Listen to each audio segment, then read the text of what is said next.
جعل اللہ صیامہ، اللہ نے اس مہینے کے روزے فرض فرمائے ہیں، ماہ رمضان کے روزے اللہ تعالیٰ نے فرض فرمائے ہیں۔ یا ایھا الذین آمنوا کتب علیکم الصیام، ایمان والو تم پہ روزے فرض کیے گئے ہیں۔ میرے بھائیوں، یہ ماہ رمضان کے روزے اتنی عظمت والے ہیں، ایک حدیث میں فرمایا گیا جو شخص جان بوجھ کے ماہ رمضان کا ایک روزہ چھوڑ دیتا ہے، ایک روزہ چھوڑ دیا بغیر کسی شرعی عذر کے، فرمایا اگر وہ شخص ساری زندگی بھی روزے رکھتا رہے، ساری زندگی روزے رکھ کے ماہ رمضان کے ایک فرض روزے کا بدلہ نہیں حاصل کر سکتا۔ تو اس کے روزے اللہ تعالیٰ نے فرض فرمائے ہیں، اہل ایمان پہ روزے فرض ہیں، مردوں پہ فرض ہیں اور عورتوں پہ روزے فرض ہیں۔ میں اس موقع پر عرض کرنا چاہتا ہوں، وہ مسلمان گھرانہ نہیں ہو سکتا، یعنی کیا معنی؟ مسلمان گھرانے کا یہ طرز نہیں ہو سکتا کہ مسلمان گھرانے کے اوقات اکل و شرب میں، کھانے پینے کے اوقات میں رمضان غیر رمضان میں کوئی فرق نہ ہو۔ مسلمان گھرانے کا ایسا طرز عمل نہیں ہو سکتا۔ ہو مسلمان کا گھرانہ جیسے سال بھر ناشتے تیار ہوتے ہیں، ایسے رمضان میں معاذ اللہ ناشتے تیار ہوں، جیسے دوپہر کو کھانے کھائے جاتے ہیں ایسے دوپہر کو کھانے کھائے جائیں۔ مسلمان گھرانہ اور مسلمان گھرانہ، اہل ایمان کا گھرانہ ایسا گھرانہ نہیں ہو سکتا۔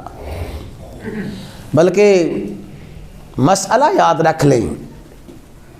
ماہ رمضان کے آداب میں اس حد تک تاکید کی گئی ہے کہ اگر کوئی شخص کسی عذر سے روزہ نہیں رکھتا، کوئی اسے شرعی عذر ہے، شرعی عذر سے روزہ نہیں رکھتا، اسے بھی چاہیے کہ کھلم کھلا نہ کھائے پیے، عام لوگوں کے سامنے، بچوں کے سامنے، گھر والوں کے سامنے نہ کھائے پیے، علیحدہ ہو کے کھائے، کہ یہ بھی ماہ رمضان کا احترام ہے، روزے کا ادب ہے، روزے کا احترام ہے۔ تو مسلمان کو تو ایسا ادب سکھایا گیا، وہ کیسا مسلمان ہو سکتا ہے کہ جس مسلمان کا گھر ماہ رمضان میں بھی ایسے ہی معاذ اللہ دن کے وقت کھانے پکنے میں اور دن کے وقت کھلانے میں اور کھانے میں ہو، اور عام دنوں میں بھی ایسے ہی معمولات ہوں۔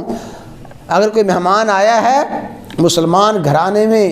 یہ کوئی حکم نہیں ہے کہ مہمان سے پوچھو کہ روزہ رکھا ہے کہ نہیں رکھا، اس کی کوئی مہمان نوازی نہیں ہے، اس کے لیے کوئی کھانا نہیں ہے، اس کے لیے کوئی پینا نہیں ہے، اس لیے کہ ماہ رمضان کا ادب ہے، روزے کا ادب ہے۔ تو فرمایا اللہ تعالیٰ نے ماہ رمضان کے روزے فرض فرمائے ہیں۔ اور اگلی بات توجہ کے ساتھ سن لیں،